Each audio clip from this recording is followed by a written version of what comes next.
very good question to start with, because I think anyway, we a lot of the music we play is based on dance. It's based on it because we feel music through the body. So it's actually we almost spoke a bit about that with Andrew before, an amazing cellist you will hear a lot in the coming years, who played a bit of Dvorak for me. And look, you think Dvorak concerto, yeah, it's not dance as well. The finale, it's one dance after the next. You want to jump and dance, right? So dance is at the center of music in general. And of course, Bach composes these suites, and he composes suites of dance. Now, it's quite obvious he didn't intend them to be danced on. But then what's the point? Why right? Well, again, for what we were just talking about. He wants to put his discourse, his storytelling, which is of course the genius we know at, to anchor it on something, on a way, on a rhythm, on something that moves us. So, and now I come to your question, and so I'm so sorry. I love digressions, you know.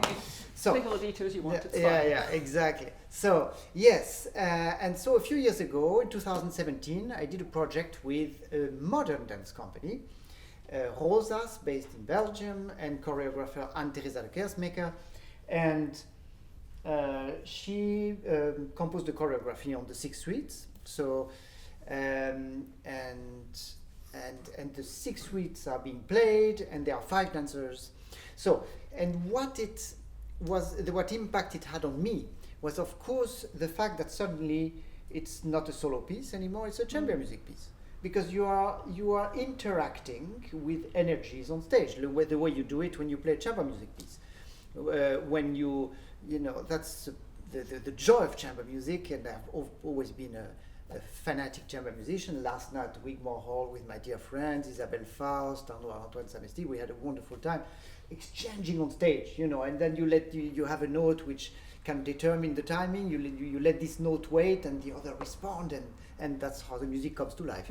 So in this case, I had these dancers with me to whom I would give impulses, they would give me impulses, and I had the task in some of the movements to really actually give them very clear rhythmical informations, you know, and that helped me, to go deeper into this bass-related, dance-related, musical discourse, which is what this music is about.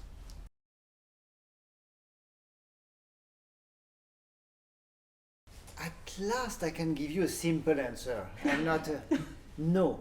Oh, it's actually very refreshing. No. We were exchanging before, and to be fair, you asked me if this were, and I wanted. I thought let's talk about no. So a lot of, you know, as we know, apart from the whole drama and the consequences for many people, but for those of us who were lucky not to get badly ill, this lockdown could have very interesting side effects. So for me, it was not really well. Yes, I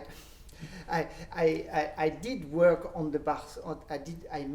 So we all made some kind of project. You know, we wanted still to be creative, and we still wanted to be in touch with our audience.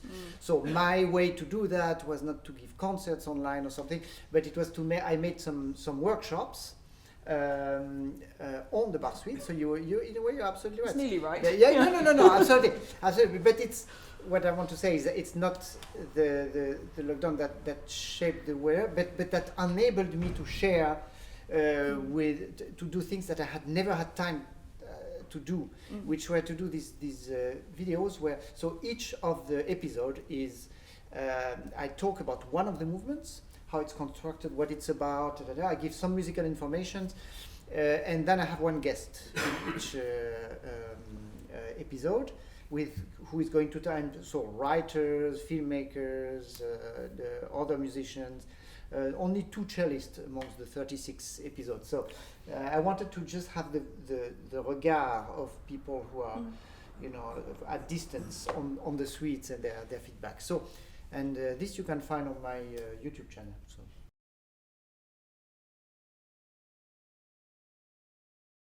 So yeah, so these suites, they are so, they accompany us our whole life. So, and they are really, we start playing them very early on, and we play them until as long as we can play. And there is within the 6 suites, it's incredible because you have probably, I mean, I don't know a work that would better cover or embrace what it is about being a human. So there is the dancing, so the body, the joy, the rhythm. There is the meditative aspects of it, the sarabande of the 5th suite, for example, which brings us to the brink of the universe, you know, because it's almost abstract music.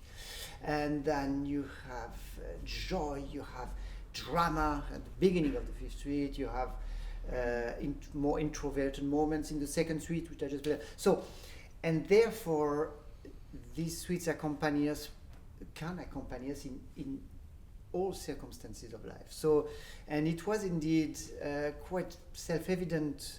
So and me and my life partner Annelie, we decided to do this trip because we, like everybody, we say, okay, how can we help? You know, and what I can do is make music. So it's not. So I asked some Ukrainian friends abroad if it would be welcome now in these circumstances that I go there, or if it would be more of a burden. You know, and he said, no, absolutely, you should. If you're crazy enough to go, you should go, because these wonderful people, they, you know, one of the reasons this war is put among them and this incredible suffering is because they turn to Europe, and I mean Europe in the large sense, including everybody here. And to they wanted to open up and to be free, and that was not seen well by we know who. And so, but the point is that one of the consequences of this war now is that they are cut off from us, that nobody travels there, obviously, for obvious reasons, and so they are very much in demand and very, very grateful if people bring whatever they can share. So I was put in touch with a local chamber orchestra which gives concerts, has series there, and they keep going, and concert halls are full, even though you feel when you are there that the city is of course not as much, I mean, that many people have left and many people have died. But but what I want to say is that they want to live. So and in all aspects, including with culture, including with exhibition, including with concerts. So, and it was, the emotion in the concert was incredible. And you were mentioning, so we visited some rehabilitation centers for soldiers, and yes, and to play the prelude from the 2nd suite for them.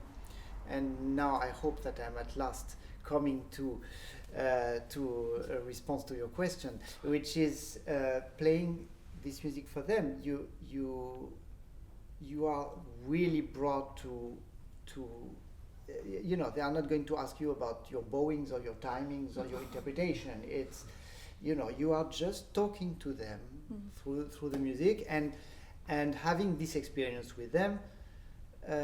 Inevitably, this is going to go into what I am as a musician and what I feel when I play this music. So it's not. It doesn't mean I don't say now every time I play the prelude for 2nd suite, I am brought back to this moment. But certainly, this moment is one of the moments But I don't want to, and I will be done with this. But it was a very emotional trip, of course, obviously. But I want to say, not just sad and dramatic. So, for example, when we saw these children, they are a lot of organization. It's an NGO, that's the net, which Voices of Children, that helps these displaced children or children who have lost their father or their and they do a lot of activities with them of all kinds. And it was very interesting to have an atelier on music with them, it's like, where we could talk with them about emotions, for example, because so expressive. What kind of emotion do you want me to play on the cello? And then that was very funny. So they would mime some kind of emotion, and this was it is very, very sweet. And then I would try to do something on the cello. And then I indeed played some of the dances, joyful, and they started to dance, and so it was very, very nice. Yeah.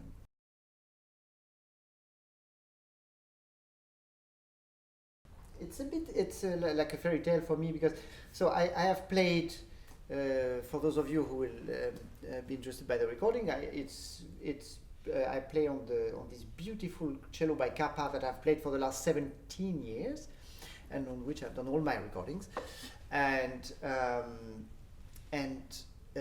a year ago, just after doing that recording, I said, why not start opening myself to something else? I started to look around just to see, if for the last stretch of my career I want to have another sound experience, and and so I started to I saw some interesting things, and I met a very generous and real music lover mécène in Canada, who made me a surprise, and that's the very funny, the really fairy tale aspect of it, is that I went to his place with another cello that he had lent to me, very beautiful Pietro Guarneri, and I just paid him a visit to say thank you, basically.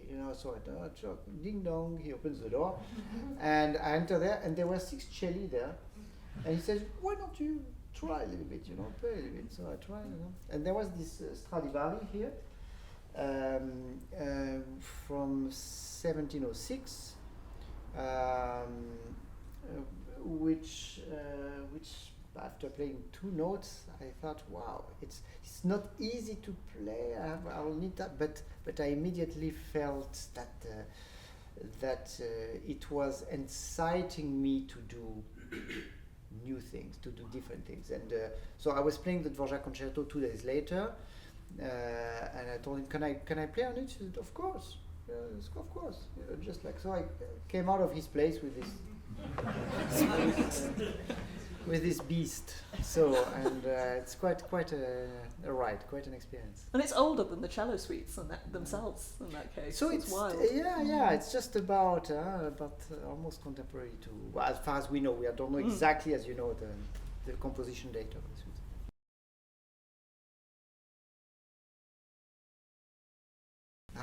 Thank you so much. Yes, so ornamentation. So it's, I think it's not so different in the, I don't say in the scope, but in the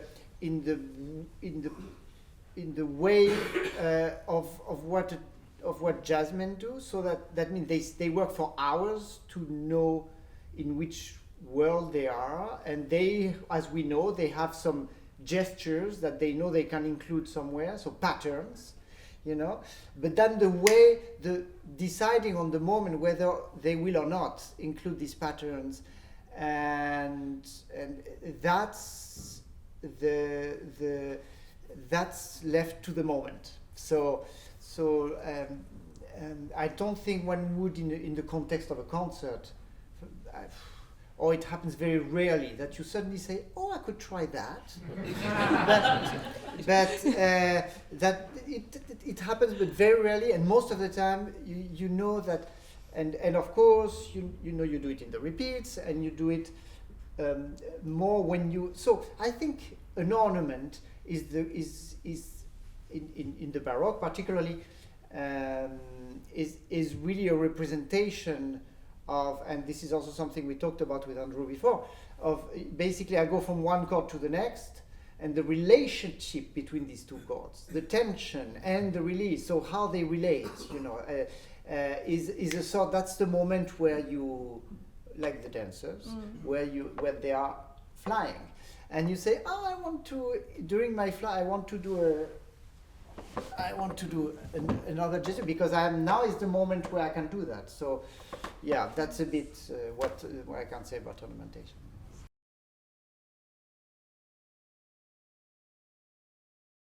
Yes, so we have, I guess, like any instrument, we have our core repertoire, and so there is a bit a common trajectory to any cellist, and like I would cite, for example, one of the first concertos you learn usually, I would be curious if it was the same for Andrew, is the Saint-Saëns concerto, because it's you have to be, technically agile, but it's musically super straightforward. It's very good music. I love to play it. By the way, that's a concerto I played in Kyiv, So talking about, just, enjoying music with, so in terms of, it's very classical in its form, it's very simple. So, but I'll try to be not too long on answering this question. There are quite a few like these. Of course, Dvorak concerto, the Haydn concertos, these pieces that we play again and again, and Schumann concerto, my favorite. But the Bach suites, they still have this very special place in our lives, both because, I mean, you have to think, it's absolutely crazy. This is not supposed to be played by itself, this instrument, particularly not at that time. And then suddenly he composes something which is the length of an opera, 2.5 hours of music for this instrument by itself, which tells a story which goes through all what humanity is. If you think about it, for this ridiculous instrument with 4 strings, I mean, so it's, and so the fact itself also that we play it by ourselves, it makes it, of course, something that we can take anyway, like Rostropovich in the Berlin Wall, like Yo-Yo Ma in front of the Russian embassy when they invaded Ukraine, or you have your cello with you, you sit down, you play, or you even stand, So all of these reasons make it quite special.